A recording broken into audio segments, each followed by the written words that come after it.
Hey, good morning, y'all. Welcome back to Figs Outside. So today we're going to be replacing the water pump, and I'm going to do the thermostat just because this truck's got 217,000 miles on it, but the water pump is starting to drip a little bit out of the weep hole on the bottom.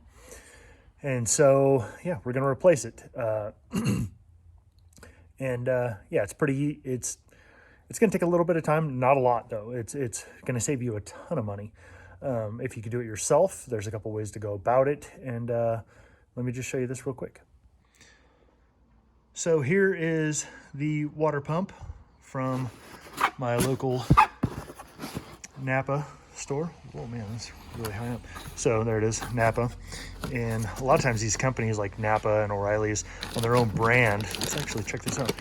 I opened this up and then I was like, oh shoot, I got to make a video. So they have other companies making them for them. So that's the water pump right there. And that's the impeller right there. You can see the part number. Ooh, upside down. So there's that part number. And oh, hey, look at that. As I stated, it is made by the company Gates, which is a well-known company. They manufacture a lot of vehicle parts. So anyway, I'm going to get this going. I'm going to drain that. I'm going to loosen those bolts. And then I'll give you guys the correct socket size or wrench size, preferably a socket, to get those bolts out. We'll get that pump off. And like I stated earlier, that I'm also going to be doing the thermostat. So we'll get to that after I do this. And the thermostat is actually located on the top. It's very, very easy to get to, which is right here. Right here. Your thermostat is underneath this hose. So this is your metal hose. It's got two bolts right here and right here. And same thing, you're gonna pop that off and then your thermostat's gonna be in there and it's got an O-ring to seal that. So that's super easy to do. Okay, so on the bottom, I don't know if I mentioned earlier, this is on a 5.9 Cummins, but on your radiator, there's gonna be this little petcock right here. So you're gonna wanna turn that. You might need to get it started with a pair of pliers if it's pretty stiff. And then you're going to want to twist that, which will let the coolant come out of this. So, yep, you're going to want to do that first. And let's go up top, and I will talk to you guys about the other part. Okay, so now that we're up here, there's several different ways you can go about doing this. You can remove the... Oops, sorry. Oh, hold on here. Got this. Okay, so you can go about doing this by removing the fan shroud and the fan. You can get a special tool. You can rent it at your local auto parts store. And on the bottom, there's a clip down there. You'll have to undo the clip. Pay attention to how it's wired. And then you'll put the tool on. You'll remove the fan shroud and the fan. There's 4 bolts here. I'm not going to go into that. I have other videos explaining how to remove and replace that fan. Which is your clutch fan. You can do that, or you can also remove your air box. So you got a 10 millimeter nut down here, and this one has an aftermarket filter. Your factory one is going to be the same. You're going to want to unplug this. You're going to take that off, and you're going to want to take the filter out, obviously, and you can remove it that way. And then I've seen people loosen up the alternator. You want to disconnect your battery when you do that, both sides. But down there, as I talked about, no, I didn't. Anyway, so down there on your water pump, I don't have my flashlight. But anyway, you're going to use your breaker bar or your socket, or not your socket, your ratchet. And on the small end of that, which is that point right down there, that's the water pump. That's your belt tensioner right there at the tip of my finger. And so let's see if we can get it to focus. Hey, there we go. So on that point right there, it's got a little square cut in there or molded in there. And that is going to be for you to use a ratchet. So you can get that. I don't remember if it goes up or down, but anyway, either way, it will loosen the belt and you're going to want to slip the belt off of your water pump. Pay attention to how it's routed. You could draw a diagram on it, or you can find the diagrams online. But anyway, so I'm probably going to remove this, get the air box out of the way, which will give me room from this side, which will give me a little bit more room to get a socket or a socket and ratchet in there to take off the pump, but also as well as to get that belt tensioner loose. I'm also going to be replacing the thermostat, which is under here. So you got 3 bolts there, and I will be giving you guys the size for those when I do that. So there's a couple different options. Depends upon what you want to do and how deep you want to get into it. I am just going to loosen this bolt. I'm going to take the airbox out, and then I will go from there. I've done this before, so yeah, it just saves me a little bit of time. But anyway, let's drain the coolant and get this going. Okay, also got the fan trap bolts loose. Those are 14 millimeter. To get those, I did both these sides, and then I got my cheater pipe with my 1/2-inch drive ratchet down there. Yeah. Anyway, it's in that piece. You can see it, and it has to go. The handle has to go up, so it forces it down away from the belt.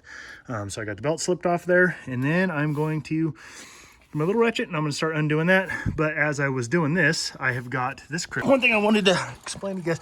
So the little lever there, it's up and down, so it'll turn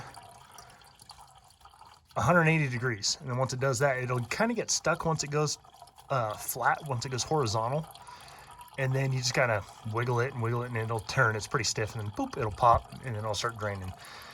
So as you can see, I've got them over there, lids are on, got this one draining. So I'm gonna wait for that to drain down some more.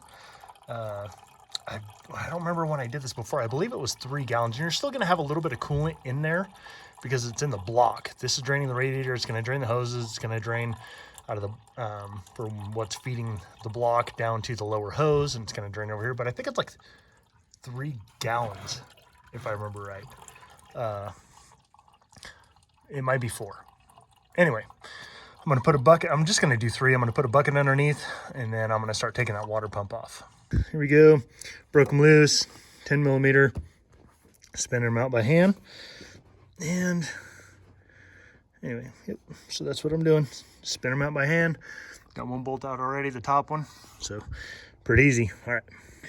Got the bolt out. Here's the water pump, getting it out. I'm gonna have to move that fan a little bit, but anyway, there it is. And I've got pretty large hands. I wear an extra large glove. And so, like I said, removing that air box, you have plenty of room. It's gonna be kind of goofy with one hand. But anyway, there's the water pump. I'll show you guys. There she is. That is the water pump right there. That little hole right there is the weep hole. And so when it starts to go out, water will start dripping out of there, or pour out of there. Hopefully not pouring, but just a slow drip.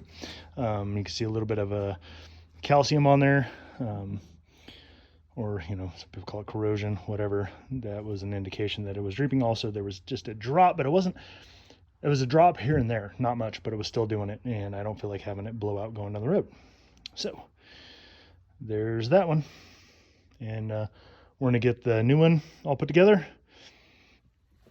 And it took, I drained it, had, about 3.5 gallons. Those aren't really full, but yeah, about 3.5 gallons, got it below where the water pump was. So that's where the old one was. You can see it. I'm going to clean that up, especially around that bottom part. You can see where it was dripping for a little bit, and the corrosion, the calcium buildup. So remember, as you put these new ones in, you go in this way, you want that weep hole, that little hole on the bottom. So it will go in just like that. The long part at the top, short piece at the bottom, and be sure you put the rubber gasket in. Be sure you put that rubber gasket in, or you're not going to get a proper seal. And please do not use any type of RVT silicone in that. That's just, don't do it, because you get a piece of that junk that breaks off of there and goes into your system. Not good. You're going to be plugging all the little ports and everything else. So I'm going to clean that up, and we're going to get the new one put in. All right, got the new one in there. You guys can see, maybe if it focuses. So there it is, there's a new one. Got the belts all rerouted, and when you get the belts rerouted, you just want to climb underneath, make sure they're connected, or the belt is running properly on your AC pump as well as your crank down there, and also right there. You just want to be sure everything is routed properly, everything's lined up the way it should be. So that is done, and now I'm going to replace the thermostat, which is underneath that. And since you have box out, might as well just do it all at once. These bolts, these 3 bolts are 8mm. They're 8mm. So I'm going to pop those and replace the thermostat, which is right here. So there's the part number with the seal. That is the thermostat. Got 3 bolts out of there. Oh man, that is really zoomed in. What is going on? Here we go. Okay, so there we go. There's the thermostat. And I'm gonna set that up there so you can see it. There it is. So you're just gonna pop that loose and be sure you put it back in the same position. And you might need a flat blade screwdriver to get that worked loose. And before I do that though, I don't want nothing falling in there, so I'm gonna wipe this down all around that. And then I'm also going to wipe the bottom. Oops, oh man, I'm gonna wipe the bottom of that down as well. Clean that off, and then I'll pop that loose, and then I'll get the new one in there. And like I said, be sure you put it back in the same position. Got the new thermostat in right there. Here's the old one. Oh man, goodness. So here's the old one. And I went with the newer thermostat. I went with one, well, this truck has 217,000 miles on it. It still functions properly, but I dropped it 10 degrees on this thermostat. So anyway, I don't think I mentioned it earlier, but I'm gonna mention it now, and I'll probably post it earlier in the video. The bolts there are 18 foot-pounds torque for those 2 bolts. The thermostat housing right here is 88 to 89 inch-pounds, not foot-pounds, 88 to 89 inch-pounds. So, okay, well, I am going to put that back on there, and then I am going to refill it with antifreeze. And then when you do that, once it's full, I like to pour the antifreeze into the radiator, and as I'm filling it, it'll start to burble and burp and whatever else. Once I'll have the other hose on there, I'll squeeze the hose to kind of burp the air out of the system as much as possible. Then once I feel like it's full, what you do is I didn't drain this thing all the way, almost, because these things total take roughly right around just over 5 gallons of antifreeze, I believe. But anyway, I'm going to fill it as much as possible. I'm going to start the truck, and you want to turn your heater on high heat, and let it run for a little while. Sorry for the noise, guys, but the engine is running, so looking for leaks. Been running for a minute now. Had to run an auto parts store. I didn't have enough coolant. But anyway, thermostat good. Everything's looking good. So that's what we want. Well guys, so if that video helps you out at all, yeah, let me know in the comments. And thanks for your time. Thanks for watching as always. And until next time, we'll see you guys a little bit later. Bye-bye.